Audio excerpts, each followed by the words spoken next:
Bonjour, dans cette capsule, nous allons voir la différence entre la fonction printf et la fonction write. C'est deux fonctions avec lesquelles vous aurez à travailler tout au long de la session, donc c'est très important de comprendre en quoi elles diffèrent. Comme vous avez vu dans le cours, printf permet de formater une chaîne de caractères et de la stocker dans un buffer. Une fois que ce buffer-là sera plein ou qu'on l'aura flushé soit avec flush, soit en imprimant un caractère de fin de ligne à l'intérieur, printf fera un appel à write, un appel system write qui va afficher tout le contenu du buffer.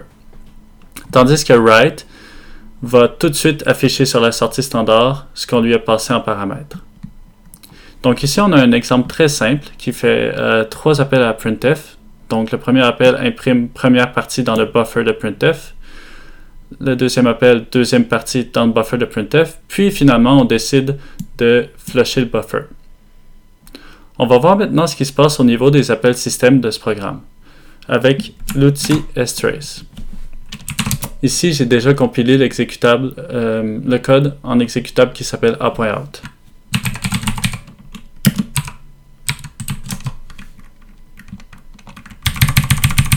Ici, je vais seulement indiquer que je veux afficher 200 caractères pour qu'on soit certain de tout voir les détails des appels. Donc, ici, on voit quelque chose qui attire notre attention. On voit qu'à quelque part dans le programme, il y a eu un appel system write qui contient le contenu de notre buffer de printf. Puis cet appel-là, en fait, a été effectué quand on a décidé d'imprimer le caractère de fin de ligne dans printf. Quoiqu'ici, si nous n'avions pas fait cet appel, étant donné que le programme se termine, par défaut, le buffer aurait été flushé. Mais ici, c'est très important de voir que ces deux appels-là, ici, ne font aucun appel à write. Ils n'affichent pas sur la sortie standard. L'affichage du contenu du buffer de printf va seulement s'afficher sur la sortie standard lorsque le buffer sera flushé. Parce que lorsqu'on flush le buffer de printf, printf va se charger de faire l'appel system write pour nous, comme on le voit ici.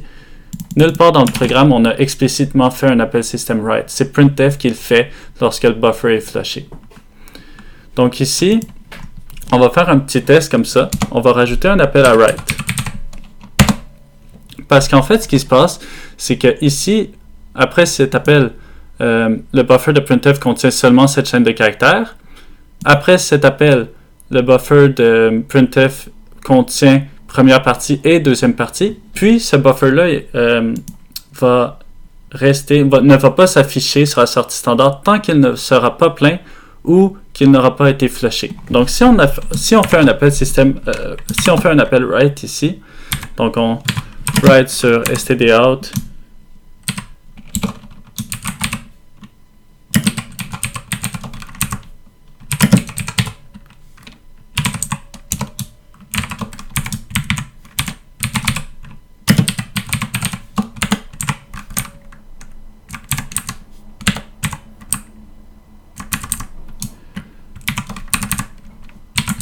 Donc, si on fait un appel write ici, on va voir ce qui se passe. Donc, on va recompiler le programme.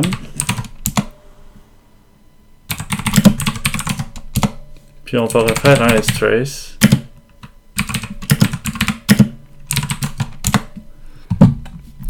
Donc, on voit ici que le premier appel write qu'on a, c'est ici write, parce que la fonction write affiche tout de suite sur la sortie standard, comme ici on l'a indiqué.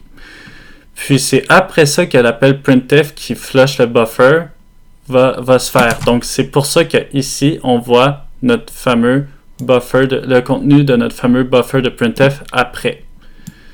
Donc c'est tout pour cette vidéo. J'espère que ça a été très utile, que vous comprenez maintenant qu'à chaque fois qu'on fait un appel printf, ça append, si on veut, au buffer de printf jusqu'à temps qu'elle soit plein ou qu'elle ait été flushée. Puis qu'on peut faire des appels,